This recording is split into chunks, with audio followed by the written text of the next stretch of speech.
Hey you guys, we are in the barn right now, the little tack area here, and I am inside cutting up baling twine so that I can mark my dahlias to decide which dahlias we're gonna keep and replant and dig up. The tubers, it's a whole thing, and which we're just gonna dig up and then give away the tubers because I don't like the colors. There's a couple of dahlia plants that I don't like the colors. I know it's shocking, but I mean, I have favorites and you only have so much room. So I'm going to keep the dahlia tubers that I like.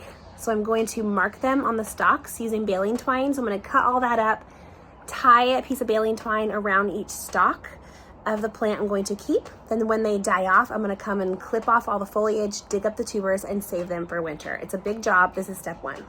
I am in the garden. I have my cut up baling twine.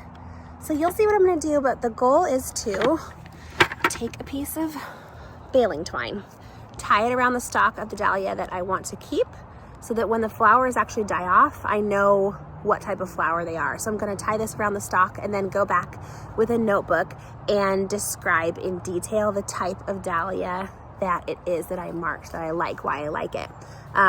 So like large, round, petals with peach coloring, great for cut flowers, not great for cut flowers. Some stems are really long and perfect for cut flowers. Some stems are really bad and really terrible for cut flowers, and the stem is like 4 inches long and are not good in a jar or a vase. So that's what I will determine. That's what will help me determine which dahlias I'm going to keep or which I'm going to scrap and give away. So, also coloring. Some colors I like and they're okay, but I don't want to take up more room with them. I love pinks, purples. I love every color, but I don't want too many of every color because that's boring. I like something new every year. So some of them are marked. So I have a whole row behind me that is marked. And so I know what the name of them are, but I have some that I got like from the feed store. They were having a big tuber sale for really cheap, but the dahlias were not named. And so that's what I'm going to figure out and mark and describe and put away for next year. Okay, so this is sad, but these are ones I'm not gonna grow next year. And I know you're saying like, why? They're absolutely gorgeous. Because I have so many other varieties to choose from. Although they do this really cool, like, gosh, it must be like every 20 blooms, they make this color. And they're so cool. So, but still, I have to cut it short. So these are one of the blooms I will not be regrowing next year. I haven't decided on these guys. They're really pretty, but the stem is always really short, so I can only put like one. There's so many blooms I didn't even use, and I hate that. I hate the waste, so I don't think I'm gonna grow these next year. These are a yes. I love these blooms. They hold up well in flower arrangements, and they're absolutely gorgeous. Just gonna move on down while I have you. I don't think I'm gonna grow these next year. Yes, they are insane and just magical and beautiful, but as far as room goes, they're just not my favorite, and they don't match a lot with arrangements, and I kind of do like to do like a matchy thing. These guys, I think that I will grow next year because they're so cool. I don't even pick a lot of these for flower arrangements.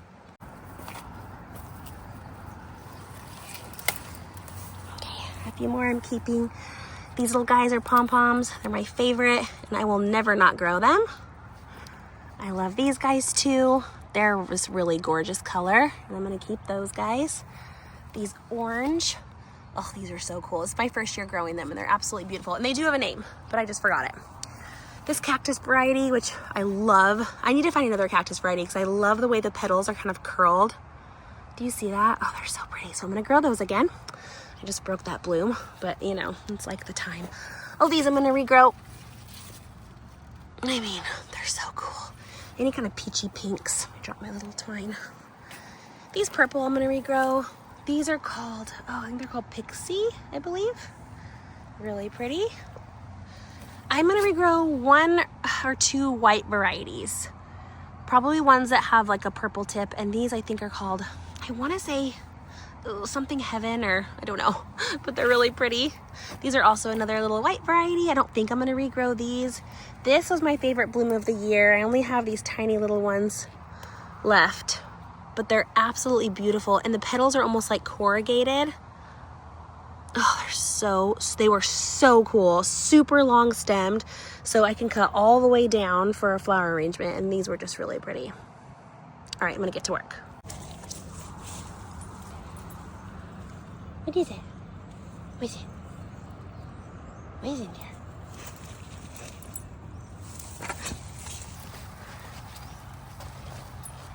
What is it?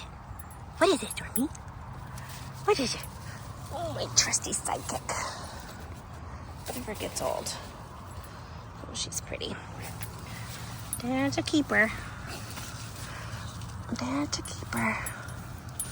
Southern Belle. I even love the name.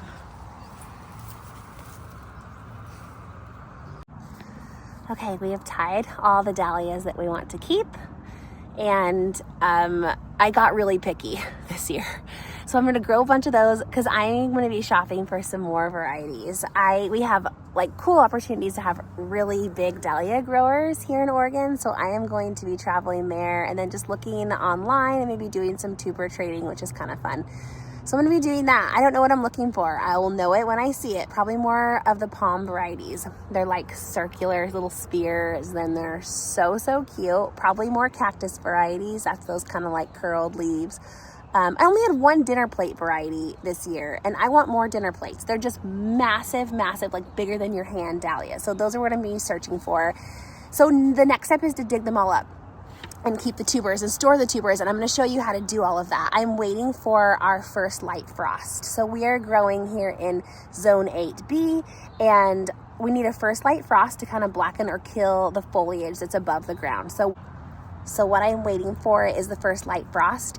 So that means the foliage is going to die back and kind of blacken. I'm going to go into every variety in the stem and cut about 4 inches above the ground and take that out of the garden. So dig up all the tubers, like the root system below the plant, and then clean them all off and store the tubers. And then in spring, then we put them back in the ground.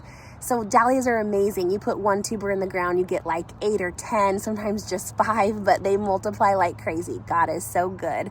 And it's amazing how he uses plants just to multiply and multiply. I love it. It's literally a miracle every year. So I'm gonna dig those up after a light frost, but before the ground freezes, and that's kind of the general rule to do that. And then I'm going to store them all winter long, usually in peat moss or sand or something that can breathe a little bit and keep the moisture, but also to not rot. We don't want the tubers to rot, but we do want to keep them alive. So they have to have an eye on each tuber. I'm going to explain this more in another video, but I'm just kind of giving you kind of what the process looks like. So for now, I am done tagging, and now there's a couple that I want to look up the names of and see if I can get close and find the variety so I can know what they're called. The sky is blue. I'm going to be out here for a few minutes, but as far as dahlia tagging and figuring out what I'm keeping next year, we're done for the day. I'll see you guys on the next one.